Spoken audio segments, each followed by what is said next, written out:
The Ultimate Guide to the No Contact Rule by Max Jancar.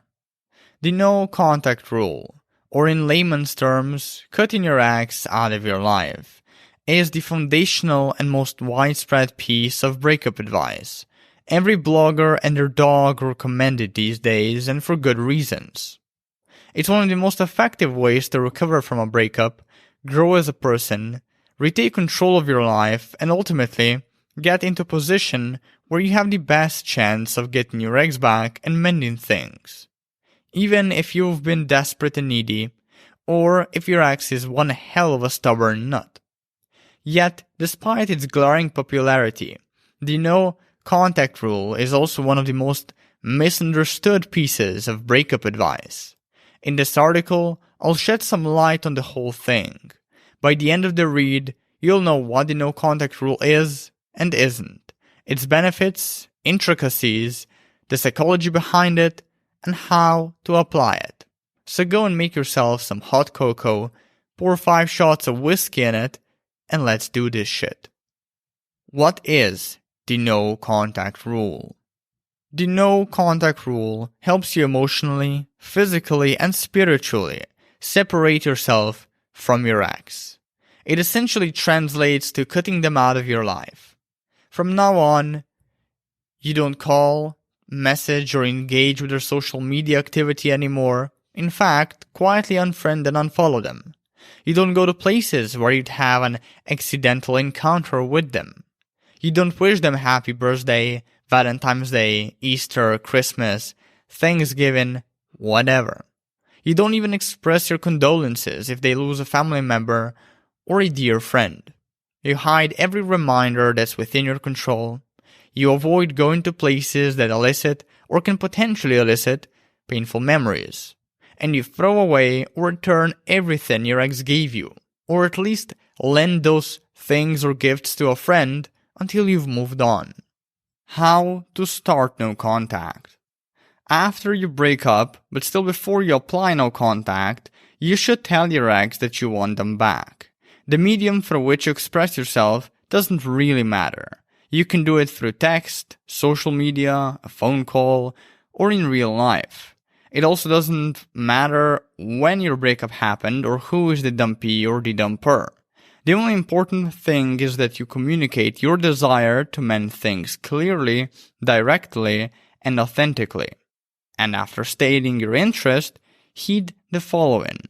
If your ex shows signs of interest, is receptive, or directly or indirectly implies they want to get back together with you, invite them on a date. From there on out, start mending your relationship. In this case, no contact is not needed. For more information on dating your ex, refer to my guide on getting an ex back. On the flip side, if your ex is showing little to no signs of interest, is unreceptive, or they've blocked, ghosted, ignored, or rejected you, end the conversation and start or continue with no contact. What the no contact rule is not. Lots of people confuse the no contact rule with punishment, gameplay, technique, gimmick, or a miracle cure. Truth is, the no contact rule is none of those things. So let's get this straight once and for all. No contact is not punishment. You're not punishing your ex by doing it, even if it sometimes feels like it. The only time no contact becomes punishment is when you do it with the aim of hurting or manipulating them so they come back, none of which you should do. Lots of people at this point ask me, what if my ex gets angry because we don't talk? Well, that's good. It means they are still emotionally invested in you, aka they're not over you. Just be cautious. You're not going to get far with someone who's upset. It's best if you wait until your ex calms down before trying to reconnect with them. The no contact rule is not gameplay or a technique or gimmick. Silent treatments, power plays, reverse psychology attempts, etc. No contact is none of that. Those things don't really work. They're merely placebos for helping you avoid emotional problems. And on top of that, they often do more harm than good to your relationships. In the same vein, no contact is also not some technique or gimmick. The best way to describe it is as an empowering, positive, and self-affirming lifestyle that you embody, and that's rooted in self-respect, self-love, and vulnerability. The no contact rule is not a miracle cure. Many gurus are hyping up the idea of how no contact will solve all of your problems. Just go no contact, they say, and your ex will come crawling back.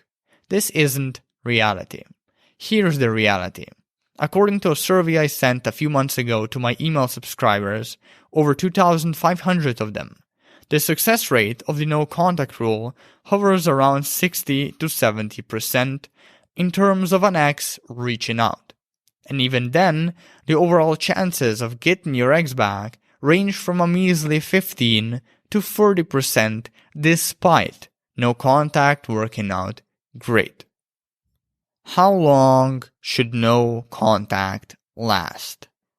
Some experts recommend you make the length of no contact 7 days. Some suggest 21, some 30, some 60, and others insist on making it 90 days. And after the X day mark is over, all of them encourage you to reach out to your ex. Well, I call bullshit on all those theories. I don't believe in time-limited no contact at all. First, doing time-limited no contact just incentivizes you to act desperate and needy. You're not focusing on recovering and growing anymore, the whole point of no contact. Instead, you're focusing on waiting for the timer to go off. You're waiting for those X days to pass so you can finally reach out to your ex. Newsflash, your desperation will bleed through the interaction, and your ex will be repulsed by it. Second, most people who want their ex back were dumped because of their neediness, which always takes the form of excessive chasing from what I've seen. Now, why would your ex consider getting back together with you if you keep chasing after them even after you've broken up? You're essentially doing the same thing that led to your breakup.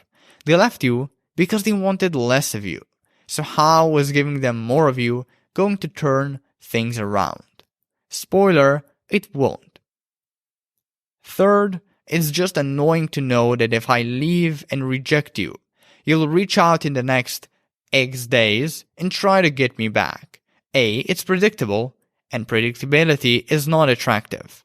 B, it implies you see me on a pedestal, and that you see yourself as less worthy than me. C, it communicates you don't have self-respect. Otherwise, why would you be chasing after me, trying to prove yourself? And D, it tells me you have nothing else going on in your life.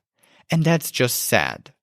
Again, these things are a massive turnoff. So here is a better alternative to time-limited no contact. The indefinite no contact rule. The indefinite no contact rule is the equivalent of walking away and never looking back. Meaning once your relationship is over, you devote yourself to personal growth and recovery and let your ex go. It sounds counterintuitive, but letting your ex go is truly the most effective way to get them back. For the best way to get anyone's attention is to remove yours. When to not use the no contact rule. Sometimes classic no contact is impossible to execute. Maybe you have kids with your ex, maybe you live together or work at the same office. In those cases, you'll have to resort to something called modified no contact. The difference between classic and modified is that in modified, you're allowed to contact your ex. However, that contact needs to be straight to the point, formal, and almost businesslike, and only focused on pressing topics. If you need to discuss who will look after your kid for the weekend, discuss it. If there is a living arrangement that needs to be settled, settle it. Preferably move out or move your ex out. And if something comes up at work and you need to go over it together, do so. In general, whenever conversing with your ex, don't linger. Be brief and end the conversation as soon as you make a mutually beneficial agreement or decision. The reason for this attitude is to limit your interactions with them, especially those entrenched in emotion. The fewer interactions you have, be that digital or in real life, the faster you'll be able to heal, the less needy you'll become, and the more attractive you'll come off as. Sadly, modified no contact is tainted with two glaring drawbacks. It commands higher levels of emotional self-control to pull off than the classic counterpart, and it's not nearly as effective for breakup recovery, since you're always predisposed to reopening your breakup wounds due to regular proximity to your ex. But then again, don't let that deter you from applying it. Sometimes you just don't have a choice. Make the best with what you have. No contact rule psychology. According to numerous studies, love makes your body release oxytocin, endorphin, serotonin, and dopamine into your brain. Experts usually refer to these chemicals as the love chemicals. It's because of these chemicals that you feel like everything is honeycombs and rainbows when you've met someone new. But it's also because of them that you feel crippling pain and distress when you go no contact. In fact, when you go no contact and the love chemicals are cut off from your brain, you usually panic. Now, during those panicky moments, what you're dealing with is a literal addiction, an ex addiction. Here are just some of the behavioral, psychological, and physiological effects of it. Burning desire for reconciliation, possessiveness, rumination, frequent mood swings, profuse sweating, shaky hands, pounding heart, emotional dependence, inflated sexual desire, crippling pain and distress. Whether or not you are struggling with any consequences of ex addiction listed above, the psychological foe is always difficult to apprehend and overcome. But that difficulty does oscillate between high and low depending on which side of the breakup you ended up on. The psychology of no contact on the dumpee. Dumpees get wrecked in this case. The psychology behind the no contact rule for them eerily resembles the psychology of drug addiction. For starters, they, on average, feel more overwhelmed, worried, and anxious when their ex cuts communication with them compared to dumpers, primarily because they are rarely prepared for the breakup. Most don't even see it coming. They are also the ones who typically, consciously or unconsciously, want to continue talking to their ex, dating them, or at least keeping a friendship. Unfortunately, their wishes are rarely met. At worst, their craving for closeness gets their ex to only take advantage of them. The psychology of no contact on the dumper. Dumpers have it easier during no contact than dumpees. They move through the breakup stages much faster for starters. Still, there are also many similarities when comparing the experiences of the two. Dumpers may also want their ex back. They may also be looking for signs that they still have a chance. They may even be okay with forming a friends with benefits type relationship or using casual friendship as a backdoor to a new, committed relationship. The only tangible difference in how dumpers feel during no contact is that they are usually not as overwhelmed with emotions as are dumpees. But don't get me wrong, they still suffer regardless. Do men and women respond differently to no contact? There's a lot of hoopla around the differences in how no contact influences female and male psychology. But here's the thing, it's all a marketing ploy. Let me explain. Many dishonest online entrepreneurs tend to create artificial complexity around whatever problem they are solving on purpose in order to appeal to their potential customers' biases and frustrations and help them make more money. Here's the cheat code. Complicate an inherently simple problem, then sell a product/service that promises to remove the artificial complexity, and then you profit. It's from this sort of artificial complexity that the male/female psychology during no contact question stems from. In reality, there are no noteworthy differences in how men and women respond to no contact. Sure, women are on average more emotional, and the no contact period is somewhat more turbulent and chaotic for them, especially in the beginning. And men are more closed off on average, which makes them suffer far more than women following a breakup. But that's really where the differences end. In fact, from a broader perspective, the similarities men and women share far outweigh their differences. Or, as I wrote in a previous article, sexual polarity is overrated. Why is the no contact rule so effective at getting your ex back? When your ex broke up with you, they are telling you two things. A, my attraction for you dropped, and B, I no longer want you in my life. At least not in the same capacity as you want me. These things are usually the direct result of you chasing, pleading, and showing a lack of self-respect. So the dynamic in this case is, your ex has all the power, you have none. The no contact rule helps you rebalance this. It prevents you from chasing, pursuing, and pleading further, aka making more unattractive, self-disrespecting mistakes, and it sparks your ex's curiosity and gives them the freedom to re-choose you at their own pace, all of which makes them more likely to miss you and reach out. Studies show that 40 to 60% of exes keep in touch after their breakup, and in 90% of the cases, their contact is initiated within the first few months following it. Still, don't confuse this seemingly positive statistic with the odds of getting an ex back. Those are still low as fuck. Now, if your ex contacts you at some point during no contact, the relational dynamic will consequently shift. At that point, how you move forward is your call. Just keep in mind that while no contact contributes to getting your ex interested and back in your arms again, it doesn't help you keep them, especially in cases where A, your relationship is toxic, or B, you're incompatible.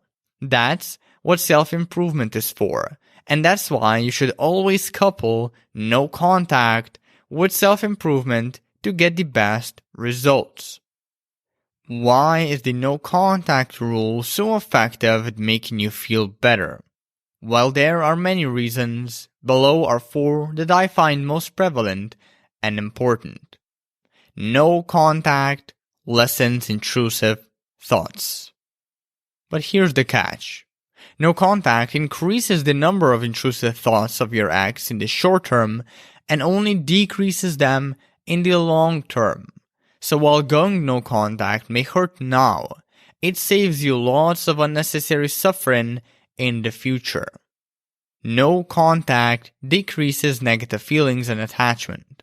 Psychological studies show that when you cut contact with your ex, the frequency and intensity of negative thoughts about your breakup and sadness and emotional attachment you harbor toward your ex decrease linearly over time. No contact makes it easier to find yourself. Going no contact makes it far easier to rebuild a shattered identity after a breakup. For instance, it makes it easier for you to reflect on what's essential in your life, and it enables you to make better and primarily clearer decisions about the new personal values, beliefs, and sources of meaning you wish to try on, own, or displace. No contact helps you see the bigger picture. First, it enables you to see your loss in a more down-to-earth way, and not as some life-ending event. Second, it enables you to see that you don't need your ex to be happy. You didn't need them before they entered your life, so you don't need them now. Third, it makes it easier to improve your self-awareness, which also helps with raising your self-esteem and reducing stress. How long will it take for no contact to start working. Below is a rough timeline of what you may feel during no contact and when it will start working, so you'll know what to expect every step of the way. And while not everyone goes through this exact timeline, it's one I keep seeing with my readers repeatedly. After 1 to 3 weeks of no contact, your emotions are going haywire. You simultaneously feel shock, shame, fear, anger, sadness, anxiety, and devastation. You also lash out at others, contemplate revenge, feel as though you're unworthy, find it impossible to move on, constantly miss and obsess over your ex, and struggle with several intense urges to break no contact. After 1 month of no contact, this is where things get easier. Sure, you still blame, criticize, and belittle yourself and feel like shit, and you're also still coming up with futile ideas about breaking no contact. But at least A, you're getting better at dealing with your urges and emotions, B, your urges and emotions subside and get easier to deal with, and C, a little bit of both. After 2 months of no contact, you're hardly getting any urges to break no contact, are not checking your phone for your ex's text every damn second, and are open to finding a new partner or date. It is, however, still normal to want your ex back at this point, especially if you had a long and serious relationship with them. Generally speaking, the first 30 to 60 days of no contact will be a wild ride, but once you make it through, things get exponentially easier. After 3 months of no contact, your confidence and mojo come back if they haven't already, and most of your urges to break no contact abate. This is usually also the period of rediscovery, one where you shift your focus from your ex to you, even though it is still normal to want your ex back at this point. After 4 to 12 months of no contact, this is a period of acceptance. During it, your chances of recovery are high as fuck. But don't get me wrong, recovery doesn't necessarily mean getting over an ex or losing the desire to get back with them. It simply means being okay and feeling like yourself despite being broken up. Warning: your mind will try to screw you over when you start no contact. Not only will it imbue you with urges to break no contact and play tricks on you, but it will also try to entice you with thoughts like, just one more text won't cause harm. Maybe I should check up on their Instagram posts.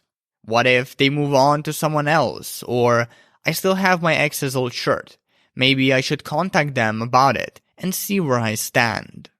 What influences the rate at which no contact will start working? The aspects of your psyche that influence how quickly or slowly you'll move through the no contact timeline are as follows.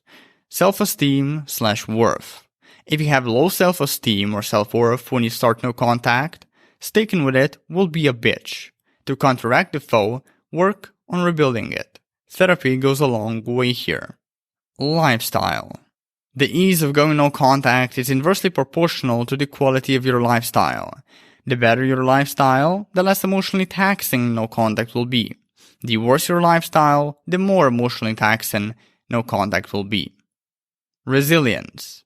You can either take your breakup poorly, keep revisiting it, and judge and prosecute yourself for it, or you can counter the feelings of rejection and disappointment.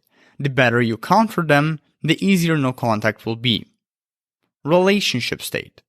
If yours was particularly traumatic, for instance you had an abusive relationship, no contact will be much harder, for you'll also have to grapple with healing your trauma during it. Relationship length. An obvious one. The longer and more serious your relationship was, the harder it will be to let it go. Thus, the longer you'll need to consciously stick with no contact. Previous breakups. No contact will be harder and it may take you longer to get over a breakup in general if it mentally resurrects a previous one, or even a string of them. unforeseen circumstances. A few examples: breaking up with a friend or family member, having someone close to you die, losing a job, having your business go bankrupt. What are the signs the no contact rule is working? There are plenty of signs that indicate that the no contact rule is working as it should. Below are 6 of the most glaring ones. Sign number 1. Your ex reaches out. Whether their contact is in the form of an obnoxious "I miss you and can't live without you," or the subtle "this thing reminded me of you," it's a good indicator that they are interested again. The only exception is when your ex tries to talk about logistics, like kids, shared possessions, living arrangements, work, projects, etc. Sign number 2. Your ex becomes more responsive after no contact. This is easy to spot. It's when they don't need much time to respond to your texts or calls, when they don't think twice about meeting up with you, or when they unblock you from social media. Sign number 3. Your ex responds quickly and enthusiastically. If you're getting a series of quick and enthusiastic responses from your ex, it means no contact is probably working. But this sign is tricky to interpret, since a series of quick and enthusiastic responses means different things for everyone. So be careful. Sign number 4. Your ex is asking around about you. Specifically, your friends, family, and mutual friends. Another sign that piggybacks on this one is when your ex sends their friends to gather info about you through the people you know. Sign number 5. Encountering your ex doesn't make you anxious. Instead, you're swamped by relaxation and a feeling where you have nothing left to prove to them, no validation you'd want from them, or any expectations around the encounter. Sign number 6. Your ex directly or indirectly communicates that they still have feelings for you, meaning they invite you out, tag along wherever you go, put themselves into your orbit, talk about the future, or blatantly tell you how they miss you, love you, or want to get back together. What to do during no contact? I won't dig too deep into what to do during no contact because I've already explained it in my article on getting back with an ex, as well as my article on getting over an ex. But I will list the areas you should focus on and make progress in. Here they are. Get quality sleep. Invest in proper sleep-enhancing gadgets, routines, accessories, and supplements. Get or stay in shape. Move your body, don't turn into a couch potato. Start or maintain a healthy diet. Cut out or limit sugar, carbs, and processed and fried food. Keep your hygiene in check. Stay clean and neat, and don't be a slob. Learn to manage your emotions better via meditation, journaling, gratitude practices, therapy, etc. Find something more important than your breakup to focus on, a movement, cause, purpose, etc. Leverage your support system, be that your friends, peers, family, and or counselors and therapists. Start dating, but only if dating begins to feel fun and exciting. Work on raising your self-worth and lowering your neediness. Develop solid boundaries and learn how to assert them. Develop character to become an interesting person worth coming back to. Cultivate an abundance mindset and drop the scarcity one. Overcome any limiting beliefs. For example, I'm unworthy of X or I'm unlovable. Learn how to leverage vulnerability and your lifestyle to become more attractive. And finally, acquire the necessary skills to cultivate a healthy relationship with your ex if you start dating. What to avoid during no contact? Whether you just started no contact or you're months in, there are certain things you should never do. Not only will these things prevent you from recovering and growing as a person, but they'll also sabotage your reattraction attempts. Here they are. Number 1. Repression/suppression. Suppressing and repressing your emotions means pushing them down instead of feeling them wholly. The only difference between the two is that when we repress our emotions, we push them down unconsciously, and when we suppress them, we push them down consciously. In both cases, the more you do it, the worse you'll feel, and the more mood swings, temper tantrums, and general irritability you'll experience while trying to maintain no contact. Number 2. Escapism. Escapism is when you avoid facing and overcoming painful feelings by indulging in various trivial pursuits and distractions. These can be binge playing video games or watching movies, exercising, drinking, shopping, etc. Don't get me wrong, there's nothing bad about an occasional distraction, but it is bad when those distractions become frequent. For example, playing video games for a few hours every evening to get your mind off no contact is healthy, but having a 2-week 24/7 video game binge to keep you preoccupied isn't. Number 3. Overexpression. Overexpression is another word for lousy emotional management, and God, does lousy emotional management pop up during the first few months of no contact. It happens to almost everyone. The act essentially refers to venting all negativity to the point where it gets smothering and destructive for the person or people you're interacting with. Number 4. Validation seeking. Validation seeking essentially refers to seeking confirmation of something. In your case, this is usually the answer to whether or not your ex still feels something for you. Now, seeking validation is counterintuitive to doing no contact. How are you supposed to cut contact, take care of yourself, grieve your relationship, start healing, and ultimately get your ex back if you're still nagging them and looking to get something from them? It's a recipe for disaster. And here's the worst part. Even if you do get some validation, you'll likely find that it falls short of what you expected it would feel like when you got it.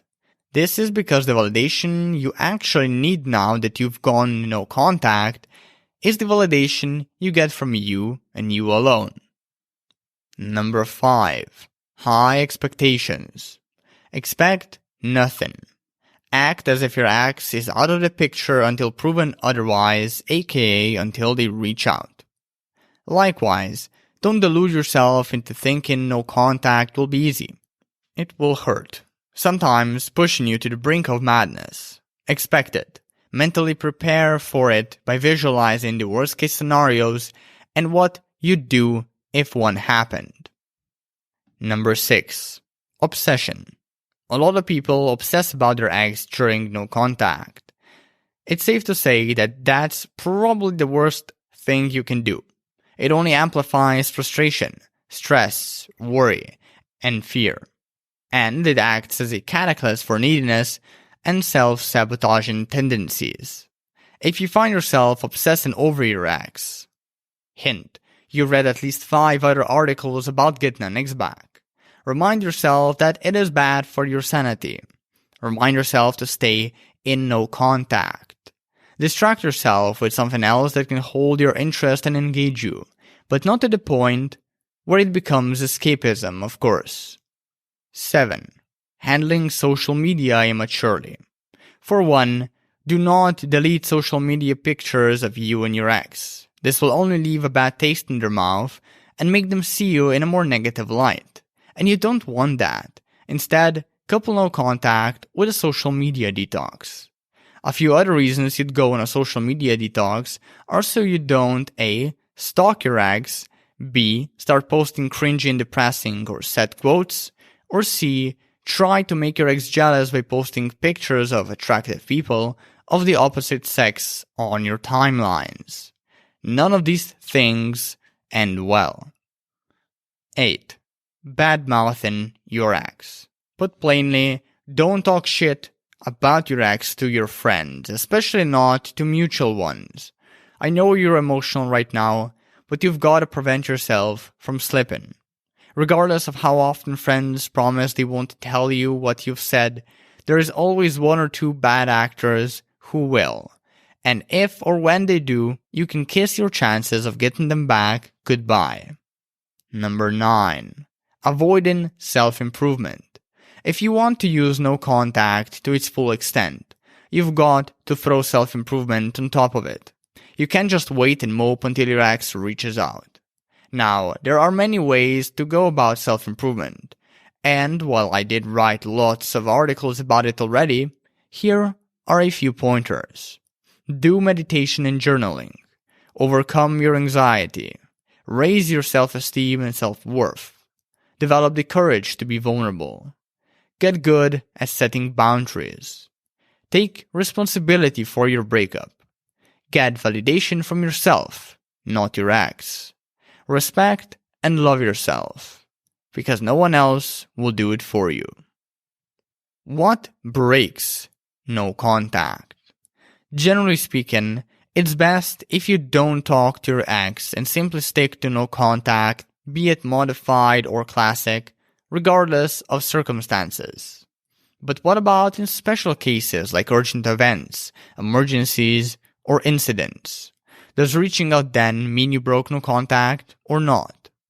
Well, to figure out if a particular action breaks the no contact rule, hone in on your intentions. Were they needy or non-needy? For example, if your ex wished you a happy birthday and you replied by saying thanks, because it's simply a kind gesture, you didn't break no contact. Your action had a non-needy intent behind it, and it most likely didn't affect the reattraction progress you've made till now. However, if your ex wished you a happy birthday and you took it as an opportunity to try and desperately force, cajole, manipulate, or convince them to give you another chance, you did break no contact. Your action had a needy intent behind it, and it most likely did affect your reattraction progress. What to do if you break or keep breaking no contact? If you ever break no contact, don't fuss about it. Simply start again. Sure, it sucks that you've lost your streak and that you're starting a new one now, but whatever you did before breaking no contact is not a waste. We all get caught up in the bullshit of doing something perfectly. Yet, that's just not how reality unfolds 99% of the time. You will make mistakes. Some bigger, some smaller. Accept this, and rather than getting worked up about them, consider learning from them. Try to discern the things that contributed to you breaking no contact and maybe limit them in the future. For example, if what got you to break no contact is a cheesy post about love on Facebook, delete the app from your phone. Or if it was that one friend who just happened to open up the topic of your breakup, tell them to not bring it up until you feel better about it. Along the process of identifying what made you break no contact, be brutally honest with yourself about exactly what happened and why. What to do when your ex reaches out during no contact. Some people spend way too much time obsessing about their ex reaching out during no contact and how to respond if they do. And many breakup advice overcomplicates this essentially simple issue. Here is how I approach it. How to respond to your ex if you want to get them back. If your ex reached out at some point, they probably still have feelings for you. Yes, even if their text or phone call was unrelated to your breakup or getting back together. The fact that they reached out is a huge indicator of attraction. At this point, all you must do is engage in a 2 to 3 message long conversation or a 5-minute phone call. Be human. Then, as soon as reasonable, invite them on a date. Say something like, "Nice hearing from you. Tell you what, I'd love to see you. When are you free to get together?" Then accept whatever answer they give you, including silence. If you want to go deeper into getting your ex on a date, be sure to also check out my article on getting an ex back. How to respond to your ex if you want to move on. If you decide you don't want your ex back anymore after being in no contact, yet they reach out, I would say something like, "Hey, I'm still healing from our breakup. It would mean a lot if you wouldn't contact me at this time." That being said, don't feel like you have to shy away from other options. You can tell your ex to fuck off, which I don't recommend. You can block them. You can ghost them. Or you can engage in a short 2 to 3 message long conversation or a 5-minute phone call and then say you have to go. It's your call. Then continue with no contact. How to respond to your ex if they're toxic.